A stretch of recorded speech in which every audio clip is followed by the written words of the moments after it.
Stage के ऊपर अल्लाह और रसूल के वादे और उनके कस्में डालकर इस कौम को गुमराह करने की कोशिश की जा रही है। इम्तियाज जलील साहब 2014 में किराए से रहने वाला बंदा 1 करोड़ के बंगले में कैसे रहता है, इसके ऊपर कौन गौर करेगा। मैंने तो उनको दावत दी थी कि मुस्लिम गोर गरीब यतीम यसीर बेवाओं को उनका हक दिलाने के लिए आप हमारे साथ आइए या हम आपके साथ आते हैं। मगर जब मैंने उनका डिटेल निकाला तो खासदार साहब खुद ही जो उनका जो ऑफिस है कलेक्टर ऑफिस के पास, वो 600 रुपये किराए पे 3600 स्क्वायर फीट ज़मीन यूज़ कर रहे हैं। अब जो गोर गरीब यतीम यसीर बेवाओं की ज़मीन है जिसका हक गरीबों का है, आज उसके ऊपर जो है तो एक लोक प्रतिनिधि जो है तो लोक प्रतिनिधि अपनी वो जगह यूज़ में ला रहा है, तो हम कौन से मुँह से उनसे हक गरीबों का हक दिलाने की बात करें। राष्ट्रवादी हो, कांग्रेस हो, बीजेपी हो और कोई भी मुसलमान नेता हो, उसके पास वक्फ बोर्ड का मुद्देमाल है तो उसे फ़ौरन जब्त करना चाहिए। मैं आपको खासदार के नाते से नहीं कहना चाह रहा हूँ, आप वक्फ बोर्ड के मेंबर है और आपको इख्तियार है वक्फ बोर्ड के अंदर कि आप इन गोर गरीबों को जो है तो कम से कम एक 10-10 फीट की जगह दीजिए ताकि वो अपना यहाँ पे बिजनेस व्यापार कर सके। डॉक्टर रफ़ीक ज़करिया, आज हम हमारे बुजुर्गों से सुनते हैं कि डॉक्टर साहब ने ऐसा काम किया है, तो कुछ ऐसा गरीबों के लिए काम करो कि ताकि आपका नाम जिंदा रहे, वरना ऐसे आम खासदार साहब कहीं आए और कहीं चले गए, आपका भी पता नहीं कि आप आएंगे कि जाएंगे आगे। आप देख रहे हैं एसडीएम न्यूज़, मैं हूं रियाज अंसारी। इस वक्त मैं समता नगर में मौजूद हूं और यहाँ के एक मशहूर सामाजिक कार्यकर्ता सोशल वर्कर नजरुद्दीन फारूक साहब मेरे साथ मौजूद हैं। आप तमाम दर्शकों को पता है कि महाराष्ट्र के मनसे के राष्ट्रीय नेता राज ठाकरे साहब ने एक बहुत बड़ा विवादित बयान दिया है, जिसको लेकर तमाम मुसलमानों में, महाराष्ट्र का देश के मुसलमानों में हड़कंप मचा हुआ है। एक नाराजगी की लहर देखी जा रही है, जबकि हमारा देश लोकतंत्र है, लोकशाही है, उसके बाद भी अगर कोई जिम्मेदार शख्स इस तरह का बयान देता है तो वाकई अपने आप में एक हैरानकुन बात है। और जब से यूपी के चुनाव हुए हैं, लगातार पूरे देश से कहने के इस तरह की आवाज़ उठ रही है जिसको लेकर मुसलमान टारगेट पे है या मुसलमानों में बेचैनी पाई जा रही है। चलिए तमाम विस्तार से जानकारी लेते हैं, तमाम चर्चा करते हैं। सर, हमारे चैनल में आपका स्वागत है। और राज ठाकरे साहब ने एक विवादित बयान दिया है, क्या कहेंगे इसके ऊपर आप?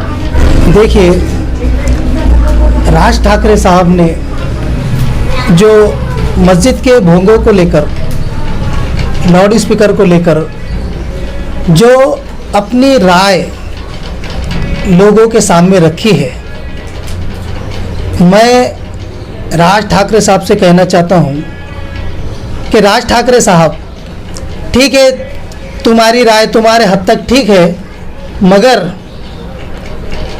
कहीं ना कहीं ऐसा लगता है कि एक पक्ष का प्रमुख, एक पक्ष का राष्ट्रीय अध्यक्ष एक समाज के हित में एक ऐसी आवाज़ उठाता है जिस आवाज़ के कोई मायने नहीं। मैं राज ठाकरे साहब से कहना चाहता हूं कि राज ठाकरे साहब, ये समाज की जो गंदी राजनीति आप खेल रहे हैं, इसे तत्काल बंद करो। इससे देश के अंदर, हमारे देश में सभी लोग, हिंदू, मुस्लिम, सिख, ईसाई, पारसी, यहूदी, सभी लोग एकता अनेकता के साथ रहते हैं और देश को आज़ाद हुए 47-48 साल हो चुके हैं, 75 साल हो चुके हैं, मगर आज तक 1947 से 2014 तक किसी समाज को, किसी समाज की पूजा आरती अजान से प्रॉब्लम नहीं था। जब हिंदुस्तान में मुसलमानों ने 1000 साल तक हुकूमत की, तब हिंदुओं को खतरा नहीं था, मगर 2014 में भाजपा की सरकार आई और राज ठाकरे आवेशी ऐसे लोगों का निर्माण करके इन्होंने समाज के अंदर भय पैदा करने का काम किया है। और आज ये जो अजान और जो मूंगे हटाने की बात कर रहे हैं, ये राज ठाकरे नहीं, ये राज ठाकरे की जुबान से भाजपा बोल रही है। अभी तो ए पार्टी सामने आई है, अभी थोड़े दिन के बाद बी पार्टी भी जो है तो इनकी मार्केट में इसी आवाज़ पर आवाज़ लगाएंगी। ये सब भाजपा की रणनीति है। मुझे ऐसा लगता है कि भाजपा 106 सीट लेकर महाराष्ट्र में खामोश बैठी है और कहीं ना कहीं महाराष्ट्र की सरकार को गिराने की एक साजिश जो है तो इन मुसलमानों को मुद्दा बनाकर की जा रही है। सर, जैसा अभी अवीसी साहब ने कहा, अभी आपने नाम लिया, तो अवीसी साहब के हमने भी बयान सुने हैं, वो अक्सर मीडिया में बोलते रहते हैं कि हम मुसलमानों के साथ जो इतने सालों में जुल्म ज़्यादती हुई, हम उसकी एक आवाज़ उठा रहे हैं। तो फिर आप कैसा समझ सकते हैं कि आप ये उस तरफ जा रहे हैं? देखिए, मुसलमानों की आवाज़ उठाने के लिए ये हैदराबाद से आए, हैदराबाद से आवाज़ उठाई। आज 75 से 76 साल हो चुके हैं, क्या मुसलमानों ने इस देश के लिए आवाज़ नहीं उठाई क्या? 47 से लेकर 22 तक आज तक हिंदुस्तान की जो शांतता है वो कायम थी। क्या बात है, 2014 के बाद में भाजपा सरकार आती है, अवीसी साहब आते हैं, अपनी राजकीय क्षेत्र में छलांग लगाते हैं और कहीं ना कहीं मजहब को टारगेट करते हैं और इनके मजहब को टारगेट करने के वजह से, विवादित बयान देने के वजह से कहीं ना कहीं मुझे ऐसा लगता है कि कहीं ना कहीं जो है तो ये अवीसी परिवार इस हिंदुस्तान की जो शांतता भंग हुई है इसके जिम्मेदार है ये। सर, आप जैसा आपने कहा कि उनके जिम्मेदार हैं, तो क्या आपको लगता है सर कि धार्मिक जो तरह के बयानात आ रहे हैं, तो मतलब कि पॉलिटिकल छट के अभी एक धार्मिक बयानात की राजनीति चढ़ी, आपको ऐसा लगता है? देखिए, जो राजनीतिक मुद्दा है, राजनीतिक मुद्दे को राजनीतिक तरीके से पेश करना चाहिए, ना ही के स्टेज के ऊपर अल्लाह और रसूल के वादे और उनके कस्में डालकर इस कौम को गुमराह करने की कोशिश की जा रही है। ये कौम सादी सीधी कौम है और ये कौम के ऊपर जो है तो 47 से लेकर आज तक किसी गैर मुस्लिम ने आवाज़ नहीं उठाई कि आपकी अजान से हमको प्रॉब्लम है। इनको अजान से प्रॉब्लम नहीं है, इनको प्रॉब्लम है ये अवीसी बंधुओं से। ये आते हैं, विवादित बयान देते हैं, इनके मज़हब पर टिप्पणी करते हैं और मैं ये कहना चाहता हूँ आपके मीडिया के माध्यम से कि हर किसी को अपने मज़हब के तहत जीने का अधिकार है और हमको हिंदुस्तान के डॉक्टर बाबा साहेब अम्बेडकर इन्होंने जो कायदा दिया है, जो संविधान दिया है, उसमें हर मज़हब को अपने तरीके से जीने का, अपने तरीके से रहने का, अपने तरीके से पूजा पाठ नमाज पढ़ने का अधिकार इन्होंने कानून के अंदर दिया है। मगर ये कुछ चंद मफाद, अपनी मफाद के लिए कौम को बेचने वाले जो आज मार्केट में आए हैं, उसके वजह से कहीं ना कहीं ये हमारे हिंदू भाई, दलित भाई, सिख भाई, कहीं ना कहीं इनको जो प्रॉब्लम हो रहा है, ये प्रॉब्लम डायरेक्ट फेस मुसलमानों से फेस ना करते हुए इनकी आवाज़ हम कहाँ दबा सकते, ये इस तरीके की कोशिश किए जा रही है।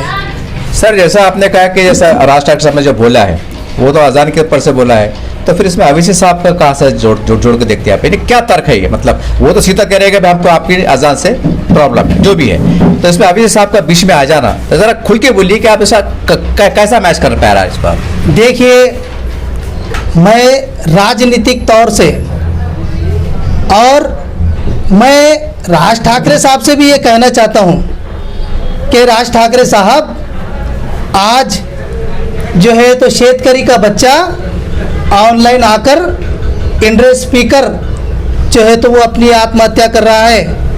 आज मराठा समाज, मुस्लिम समाज आर्थिक परिस्थिति से जो है तो ख़त्म हो चुका है। मैं राज ठाकरे साहब से कहना चाहता हूँ कि मैं नज़ीरुद्दीन फारूकी, अटल समाज सेवक, आज मैंने मराठा क्रांति मोर्चा मराठा समाज के लिए मेरे पर 6 गुना दाखिल है। मैंने मराठा समाज के लिए भी आवाज़ उठाई, आंदोलन किए, उनके लिए रोड पर उतरा हूँ। यही तक नहीं, बल्कि मैंने मुख्यमंत्री को काले झंडे बताए हैं कि मराठा समाज के लिए न्याय का काम कीजिए, ये जो है तो जो न्याय का काम कीजिए, और जो है तो मराठा समाज कहीं ना कहीं, मराठा समाज, मुस्लिम समाज, इनको कहीं ना कहीं इनका आरक्षण के मुद्दे के ऊपर बहस करके आरक्षण दिलाया जाए। और राज ठाकरे साहब, अगर आप इसी तरह से ये भाजपा की नीतियों के ऊपर काम करते रहेंगे तो आप एक दिन अन्ना हजारे बन के रह जाएंगे। सर, जैसा आपने कहा कि बी टीम, यानी कि आपने अवैसी साहब के बारे में और एमआईएम के बारे में कहा, लेकिन साहब अभी हाल ही में आपने देखा होगा, आप भी सामाजिक कार्यकर्ता है, कि अपने हमारे खासदार साहब औरंगाबाद के इम्तियाज साहब ने खुले तौर पे कहा है कि देखिए हम पे बीजेपी बी टीम का आरोप लगता है, आपकी गलत फहमी दूर करने के लिए और फिक़ा परस्तों को रोकने के लिए चलिए आप हाथ से हाथ मिलाते हैं, जैसे कांग्रेस है, राष्ट्रवादी, शिवसेना है, तो फिर कहने के साथ वो भी तो कोशिश कर रहे हैं ना कि भाई हमें भी मौका दीजिए, ये हमको आजमा लीजिए। देखिए, इम्तियाज जलील साहब ने जो अभी राजकारण किया है कि हम आपके साथ आते हैं अलायंस में, मगर जिस एमआईएम ने कांग्रेस का नुकसान किया, राष्ट्रवादी का नुकसान किया, और कांग्रेस राष्ट्रवादी नहीं बल्कि तमाम मुसलमानों का नुकसान किया, वो नुकसान ऐसे किया कि मुसलमानों को एक प्लेटफॉर्म पर लाने की बात करने वाले जो है तो भाजपा के इशारों पे काम करते हैं, भाजपा के इशारों पे ऐसे काम करते हैं। बताइए, आज यूपी के इलेक्शन हुए हैं, यूपी में कई सीट जो है तो एमआईएम के कुछ वोटों के वजह से गिरे हैं, और जो बताते हैं कि हम मज़हब के मसीहा हैं, तो मज़हब के मसीहाओं को मालूम है कि बीजेपी को अगर रोकना है तो हमको थोड़ा बैक आना पड़ेगा, मगर ये खुद बीजेपी के इशारों पे चल रहे हैं। इनको एक तरीके की जो है तो सुपारी दी गई है कि आप जो है तो मुसलमानों को किस तरह से बांटने का काम करो, कांग्रेस को ख़त्म करने का काम करो। अरे कांग्रेस थी, भले उसने किसी मुसलमानों का, जो राजकीय लोग कहते हैं कि मुसलमानों का उसने कुछ भला नहीं की, मगर कांग्रेस ने कभी ऐसा काम भी नहीं किया है कि जिससे मुसलमान अलहदा नज़र आया। आज एमआईएम ने मार्केट में, पूरे हिंदुस्तान में एक इस तरीके का भय का माहौल पैदा कर दिया है कि एमआईएम और मुसलमान बोले तो दोनों को एक ही पहलू में गिना जा रहा है। मुसलमान जो है तो राजकारण से दूर है, मुसलमान राजकारण से बहुत दूर है, मगर इन आवेशी बंधुओं ने ऐसा काम किया है कि लोग उनको बोल रहे हैं कि एमआईएम है तो मुमकिन है, एमआईएम है तो क्या मुमकिन है। एमआईएम ने टोटली बीजेपी को इख्तियार में लाने का काम किया है। कहीं ना कहीं जो तो जो कमर्शियल जो पार्टियां हैं तो उनको ख़त्म करने का काम किया है। सर, जैसा आपने कहा कि एमआईएम की वजह से बीजेपी ये तो यूपी चुनाव में, ठीक है सर, लेकिन साहब ये भी तो कड़ी सच्चाई है कि वहाँ पर कांग्रेस थी, बहुजन समाज पार्टी थी, समाजवादी थी और भी सेकुलर पार्टियां थे, तो कहीं ना कहीं उनकी वजह से भी तो वोट का नुकसान हुआ ना साहब। अकेले आप एमआईएम को कैसे टारगेट कर रहे हैं, मतलब एक खास? नहीं, एमआईएम ने जो टारगेट किया है मुसलमानों को, वो एक ही तरीके से जो टारगेट किया है कि मुसलमान को अल्लाह, रसूल, वलियों के जो है तो वास्ते देकर इनको एक जगह लाने का काम किया है। और मुसलमान एक ऐसी कौम है जो अल्लाह और रसूल के वादे के आगे किसी वादे को नहीं मानती। इन्होंने ये सिस्टम बंद करना चाहिए, अल्लाह और रसूल के वादे देना बंद करना चाहिए, और जो है तो अपने काम के ऊपर जो इन्होंने जो है तो लोगों से मुखातिब होना चाहिए, सामने आना चाहिए। इनके काम कुछ भी नहीं है। जो इम्तियाज जलील साहब 2014 में आमदार बने, साहब 2014 में किराए से रहते थे जी। 2014 में साहब किराए से रहते थे, आज 1 करोड़ के बंगले में रह रहे। ईडी वाले जो है तो इसके ऊपर हमला करते हैं, नवाब मलिक के ऊपर हमला करते हैं और उसकी तमाम जाहिरात निकालते हैं कि इसकी प्रॉपर्टी कहाँ है, कितना है, क्या है, कैसा है, वो नवाब मलिक जाने, नवाब मलिक का काम जाने। मगर इम्तियाज़ जलील साहब 2014 में किराए से रहने वाला बंदा 1 करोड़ के बंगले में कैसे रहता है, इसके ऊपर कौन गौर करेगा। और यही नहीं, मैंने तो उनको दावत दी थी कि मुस्लिम गौर गरीब यतीम यसीर बेवाओं को उनका हक दिलाने के लिए आप हमारे साथ आइए या हम आपके साथ आते हैं। मगर जब मैंने उनका डिटेल निकाला तो खासदार साहब खुद ही जो उनका जो ऑफिस है कलेक्टर ऑफिस के पास, उसकी मेरे को कॉपी है और वो 600 रुपये किराए पे 3600 स्क्वायर फीट ज़मीन यूज़ कर रहे हैं।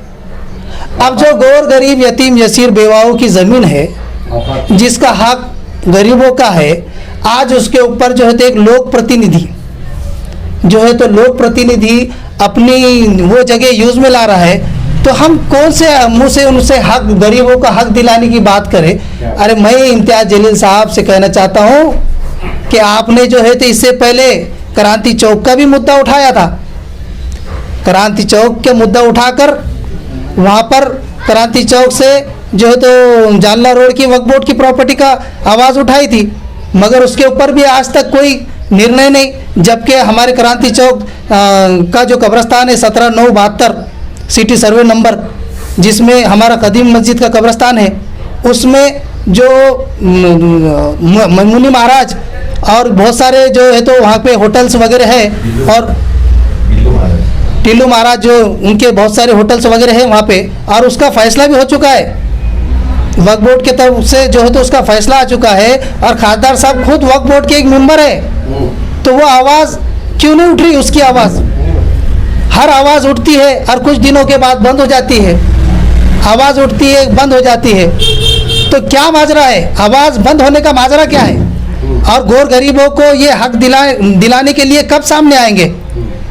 सर मगर ये भी तक सच्चाई है कि जैसा आपने वक्फ बोर्ड की बात करी, चलिए हमारी बात शुरू हुई थी अजान से लेकर राज ठाकरे से शुरू हुई थी, सफ़र हमारा बहुत टेढ़े बड़ा जा रहा है, बहुत गर्दिश करते सफर जा रहा है, बड़े उछाल भी पैदा हो रहा है इसके अंदर। मेरा सीधा सवाल ये है कि राष्ट्रवादी और कांग्रेस के पीरियड में वक्फ के अंदर भ्रष्टाचार हुआ था, तो सवाल ये फिर लोग खुल के, जैसा कि आपने उनका नाम लिया, ठीक है, ये आपकी ज़बानी है, तो फिर राष्ट्रवादी के कांग्रेस के जो लोग औरंगाबाद के मराठा लीडरशिप है उसमें मुसलमान भी शामिल है साहब, ज़्यादातर मुसलमान शामिल है, उनका नाम लेकर टारगेट क्यों नहीं किया जाता, उनको मतलब एक तरह से बोला क्यों नहीं जाता, इसके ऊपर क्या है। जैसे कि आपने आज अब्दुल अजीज साहब को बोल दिया, ठीक है, जैसे औरंगाबाद में और भी मुस्लिम लीडर है ना कांग्रेस वाले, अब यहाँ कौम की बात नहीं आ रही, यहाँ कौम की कैसे आ रही, गरीबों की बात आ रही, पार्टी की बात नहीं आ रही, तो फिर उसके ऊपर क्यों चर्चा नहीं होती। जैसा आपने उनका नाम लिया, जैसे कांग्रेस की भी है, राष्ट्रवादी की भी है। नहीं, मेरा तो कहना ये है, राष्ट्रवादी हो, कांग्रेस हो, बीजेपी हो और कोई भी मुसलमान नेता हो, अगर उसके पास वक्फ बोर्ड का मुद्देमाल है तो उसे फौरन जब्त करना चाहिए, क्योंकि ये गौर गरीब यतीम यसीर बेवा बेकस अपाहिज इन लोगों की प्रॉपर्टी है। इन लोगों की प्रॉपर्टी में ये जो आमदार खासदार जो बड़े नेता जो कब्जे करके बैठे हैं, ये इनका हक नहीं है और इनसे ये ज़मीनें फ़ौरन जो है तो इनसे वापस लेना चाहिए। और अगर इनके कार्यकाल ख़त्म हुए तो इसको 2022 के तहत जो है तो वक्फ बोर्ड के जो नियम के तहत जो है तो उसका किराया लगाना चाहिए। आज जो है तो 200-500 रुपये किराया है, 99 साल के लिए उनको दिया गया है।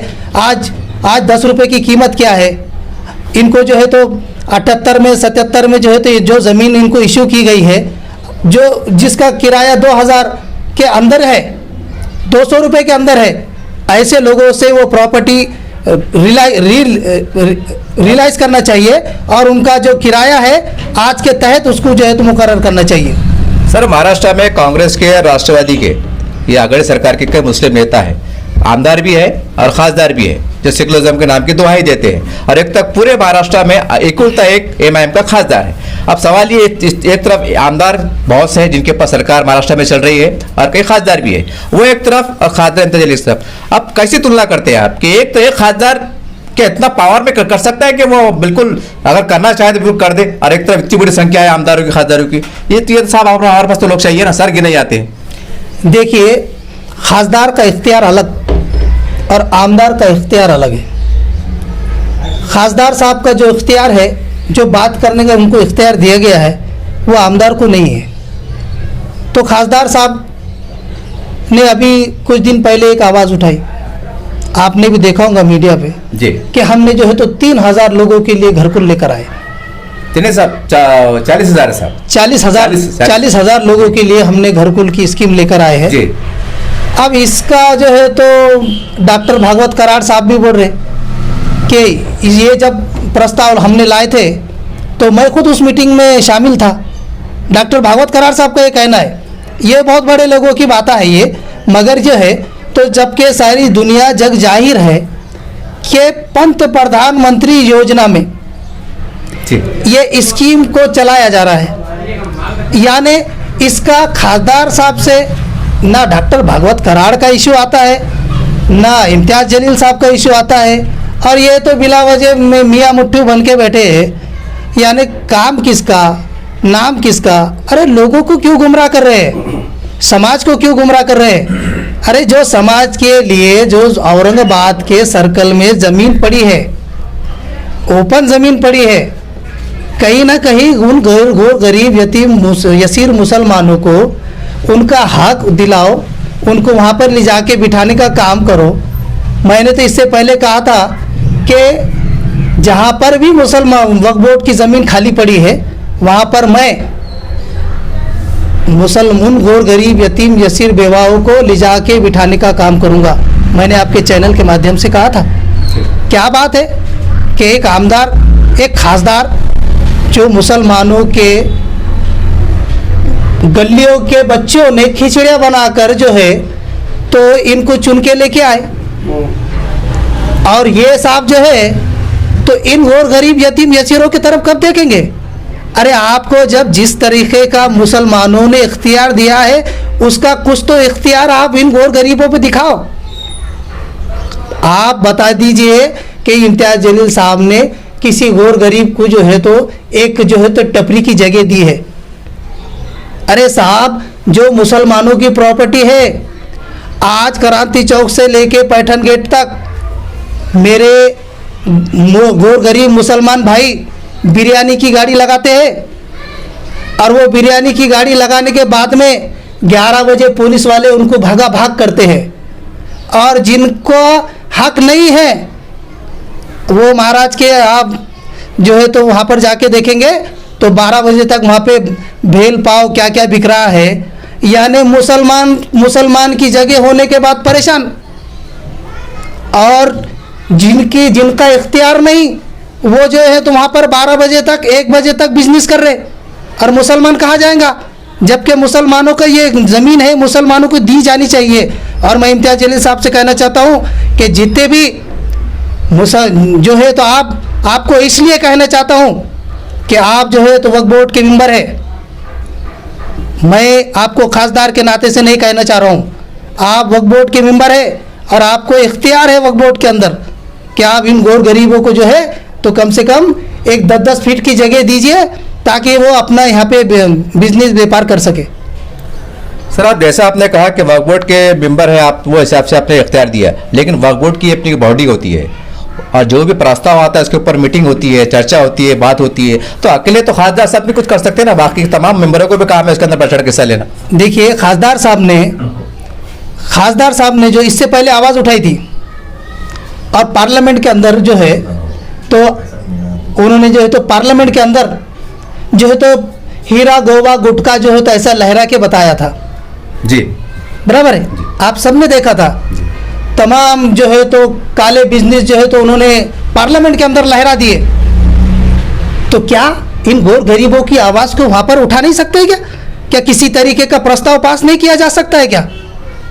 उन्होंने जो है तो मंत्रिमंडल के अंदर जो है तो ये प्रस्ताव रखना चाहिए कि गोर गरीब यतीम यसीर बेवाओं को जो ये निज़ाम ने जो ज़मीन दी है, जो ये इनामी ज़मीन दी गई है, इसके ऊपर कहीं ना कहीं ये इन गोर गरीब मुसलमानों को बिठाने का काम करना चाहिए। आज हम जो है तो हमारे डॉक्टर रफ़ीक ज़करिया जी, इनका कई सालों के बाद जो हमारी तो पैदाइश भी नहीं होंगी, लेकिन आज हम हमारे बुज़ुर्गों से सुनते हैं कि डॉक्टर साहब ने ऐसा काम किया है, तो कुछ ऐसा गरीबों के लिए काम करो कि ताकि आपका नाम जिंदा रहे, वरना ऐसे हम खासदार साहब कहीं आए और कहीं चले गए, और आप अगला आपका भी पता नहीं कि आप आएंगे कि जाएंगे आगे। और अगर आज आप इस इख्तियार में हैं तो आप जो है तो इन मुसलमानों को आप हक दिलाने का काम कीजिए। इंशाअल्लाह आपको किसी से युति करने की ज़रूरत नहीं पड़ेगी, आप और इख्तियार में आएंगे। अगर इन गरीबों का हक आप दिलाने का काम करेंगे तो आपको इख्तियार दिलाने से कोई नहीं रोक सकता। इस तरह से आपने नजरुद्दीन फारूकी साहब की बात को सुना। हमारी बातचीत की शुरुआत हुई थी राज ठाकरे साहब को बयान को लेकर के मस्जिद के लाउड स्पीकर को लेकर, लेकिन बात टल लेते कहीं और चली गई।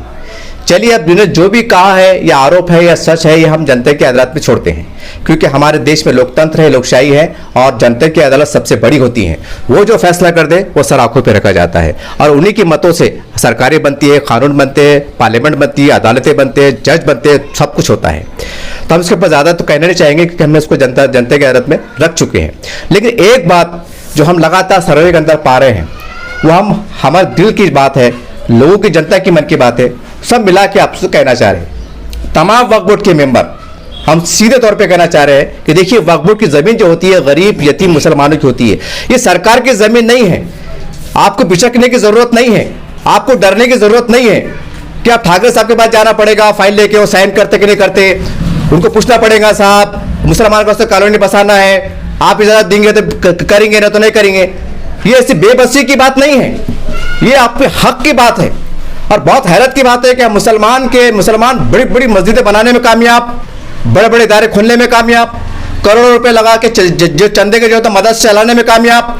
और यही लोग जब वक्फ की बात आती है, वक्फ और मुसलमानों को बसाने की बात आती है, तो आपको साफ सूंघ जाता है साहब, आपको साफ सूंघ जाता है। ये कड़वा सच है, ये आपको स्वीकारना पड़ेगा। अरे क्या, क्यों मजबूर है आप, क्यों बेबस है आप? उठो ना, तुम्हारी हक की जमीन है, सरकार तुम्हारे पास है, एक नियोजन करो, प्रोग्राम करो। कब तक बीजेपी आरएसएस को बुरा बोलते रहेंगे, गालियां देते रहेंगे, वो हमारे दुश्मन, ये हमारे दुश्मन। अरे कुछ जो अपने मुट्ठी में है पहले उसको सही कर लो, उसका नियोजन कर लो, बाद में राजनीति ये है, ये है, वो है, बी टीम है, सी टीम है, डी टीम, पता नहीं, सारी बातें ये अलग अलग है, लेकिन साफ सुथरी बातें साहब, वक्फ की जमीन पड़ी हुई है और मुसलमान बेबस पड़े हुए हैं, रोड पे हैं, गैरेज पे है, भिखारी है, मांगने वाले हैं, टपरे चलाने वाले हैं। कौन है इसका जिम्मेदार, कौन है? बोलिए, क्या मैं हूं, क्या ये है, क्या आम जनता है, क्या आरोप लगाने वाले कौन है? अरे वही तो है जो कुर्सी पे बैठे हैं। तो आप कुर्सी पे बैठे हो साहब। मैं तमाम वक्फ बोर्ड के मेंबरों से कर रहा हूं, किसी एक से मुखातिब नहीं हूं कि साहब जागिए, जमाना करवट बदल रहा है। खाली यूपी, बिहार, बंगाल की बातें मत कीजिए, पहले हमारे आसपास में क्या चल रहा है उसके ऊपर भी गौर कीजिए, ये भी कीजिए, वो भी कीजिए, विकास के काम भी कीजिए, राजनीति भी कीजिए। ये वक्त का तकाजा है, याद रखिए। खैर, हमने तो बोल के हमने हमारा हक अदा कर दिया, लेकिन कल आखिरत के अंदर अल्लाह ताला आपको पूछेगा कि मैंने आपको जवाबदारी दिया था, जिम्मेदारी दिया था, आपने उसका क्या हक अदा किए, उस वक्त क्या जवाब देंगे? ये जरूर सोचिएगा। रमजान का महीना चढ़ा है, जरा खौफ खुदा करके, और उम्मीद है तमाम राष्ट्रवादी के, कांग्रेस के, सेना के जो फखर से कहते हैं हम आघाड़ी में है, हम अच्छा काम कर रहे हैं, हम उनसे गुजारिश करते हैं, ये हमारी अपनी बात नहीं, लोगों की मन की बात है। हम चैनल के माध्यम से आपको कह रहे हैं कि साहब गरीबों की जमीन मुसलमानों के हवाले कर दो, जो जिनके हक की है। ये मुसलमान कभी आपको भीख मांगने नहीं आएगा, कभी ये बोलिए शाम को 1 लाख 2 लाख का लोन दो, ये कड़वी सच्चाई है। और तमाम मुस्लिम नेता वक्फ के मामले में एकजुट हो, भले आप अपने अपने पार्टी पे जब चुनाव आते हैं आप कुछ भी किसी को बुरा दो, गालियां दो, इस्लाम लगाओ, आरोप करो, बी टीम, सी टीम, ए से लेकर जेड तक आरोप लगा दो, लेकिन वक्फ के मामले में एक जगह हो। जैसे दलित समाज अपने अधिकार के लिए सब आता है, जब कोई नहीं देखता है कि आठवां ग्रुप का है कि फला ग्रुप का है, तो आप भी जाकिए। नहीं तो वैसा सच्चर कमिटी ने लिख दिया है कि मुसलमान दलितों से बदतर है, तो ये इशारा काफी है, हर एतबार से मुसलमान दलित से बदतर है। तो सवाल ये, आप जब कुर्सी पे है तो आप किस काम के हैं? ये हम नहीं कह रहे हैं, जनता की मन की बात थी, हमने खाली अपने चैनल के माध्यम से आपको जगाने का काम किया है। उम्मीद करते हैं कि आप जागेंगे, आपको अच्छा करने का प्रयास करेंगे।